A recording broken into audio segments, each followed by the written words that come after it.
Mummy आप हर महीने 2 महीने में दिल्ली आती रहा करो।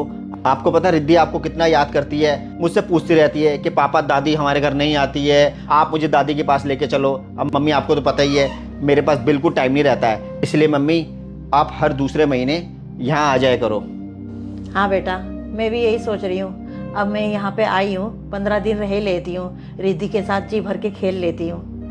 हाँ यही ठीक रहेगा मम्मी, कम से कम 15 दिन रह के जाना आप। और डॉली ये अपने खरबूजे कैसे काट के दिए हैं? अरे कम से कम छिलका तो उतार लेती यार।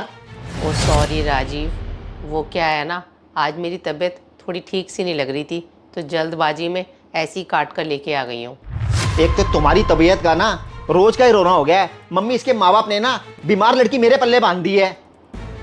अरे बेटा, तो बहू से किस तरह से बातें कर रहा है?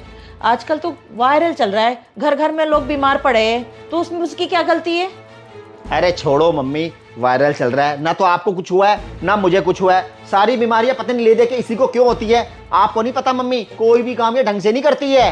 राजीव आप ही कैसी बातें कर रहे हो? मैं कौन सा रोज रोज बीमार रहती हूँ, और कभी कभार बीमार हो भी जाती हूँ तो उसके बावजूद भी घर के सारे काम मैं ही करती हूँ। आपका तो मुझे इतना भी सहारा नहीं है कि बीमारी के समय भी मेरी थोड़ी बहुत हेल्प कर दो आप। अच्छा, अपने ऑफिस में 20 लाख के पैकेज पे मैं काम कर रहा हूँ और तुम मुझसे ये उम्मीद करती हो कि मैं तुम्हारे साथ इस घर के काम करवाऊँ? ये फालतू की उम्मीद है ना, मुझसे मत रखा करो। बीमार हो चाहे जो मर्जी हो, घर के काम तुम्हें ही करने पड़ेंगे। ठीक है राजीव।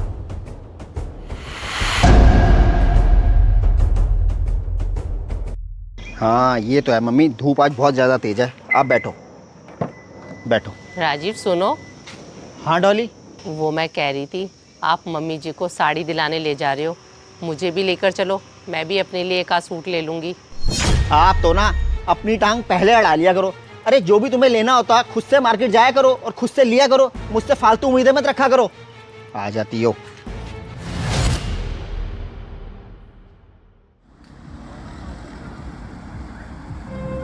मम्मी जी ध्यान से जाना और पहुंचकर फ़ोन ज़रूर कर देना। मम्मी ये बैग पैक करके आप कहाँ जा रही हो? बेटा मैं गांव जा रही हूँ वापस। लेकिन क्यों मम्मी, अभी परसों ही तो आप आई हो, अभी अचानक से जाने लगी हो। आप तो कह रही थी कि 15 दिन रहूंगी यहाँ। बेटा मैं आई तो थी 15 दिन के लिए रहने के लिए, लेकिन तेरी हरकतें देख के मेरा यहाँ पे दम घुटने लगा है। क्या मम्मी, मेरी हरकतों की वजह से आपका दम घुट रहा है? मुझे मेरा कसूर तो बताओगी, ऐसा मैंने क्या कर दिया है? अरे इतना तो मैं आपका ख्याल रख रहा हूँ। माना बेटा, तू मेरा बहुत ख्याल रख रहा है, लेकिन बहू की तू कितनी बेकदरी कर रहा है, इसीलिए मेरा दम घुट रहा है इस घर में। कमाल है मम्मी, मैंने ऐसी क्या बेकदरी कर दी इसकी? और वैसे मम्मी जो आदमी जिस लायक है उसके साथ वैसा ही तो बर्ताव किया जाएगा। तू चुप रह। बहू तेरा कितना ध्यान रखती है, हर चीज लाके तेरे हाथों पे रखती है, तब भी तू उसको खरी खटी सुनाता रहता है। अरे मम्मी ऐसी क्या खरी खोटी सुना दी मैंने इसे? अब मैं अपने ऑफिस में 20 लाख के पैकेज पे काम करता हूँ, दिन रात मेहनत करता हूँ। रिद्धि को और इसे मैंने कितना अच्छा लाइफस्टाइल दिया है। अब उस बीच मैं इसको इसकी गलतियों में थोड़ा बहुत डांट लेता हूँ तो उससे क्या फर्क पड़ता है? अरे और लोग तो अपनी बीवियों को मारते हैं। बस तूने कर दी ना कायरो वाली बात। जो पति अपने पत्नी पे हाथ उठाता है, बात बात पे उसको डांटता है, वो मर्द थोड़ी ना, वो कायर है। तेरे जैसे पैसे वाले घमंडी लोगों का बाहर तो बस चलता नहीं है, सारा बस चलता है अपनी बीवी के ऊपर, सारा गुस्सा बीवी के ऊपर उतारते हो, कायर कहीं के।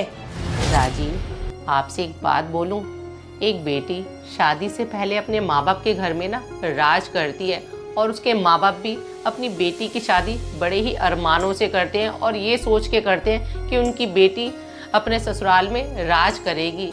लेकिन होता कुछ और ही है। आप जैसे लोगों की मानसिकता के कारण ना बेटी अपने ससुराल में राज नहीं करती, बल्कि अपमानित होती रहती है बात बात पर। हाँ ये बिल्कुल ठीक कह रही है। एक बात बता, एक बेटी तेरी भी है, तो उसको पढ़ा रहा है, लिखा रहा है, काबिल बना रहा है, कल को तो उसकी शादी करेगा, उस घर में जाएगी, अपमानित होगी, तुझे अच्छा लगेगा? तो ऐसे बेटा ये भी किसी की बेटी है। बेटा एक बात बोलूं, एक औरत को उसके पति से केवल प्यार और मान सम्मान चाहिए होता है। जब औरत को ये सब नहीं मिलता ना, तो एक न एक दिन उसके सब्र का बांध टूट जाता है बेटा। फिर तुझे नहीं पता, फिर घर बर्बादी के रास्ते चला जाता है।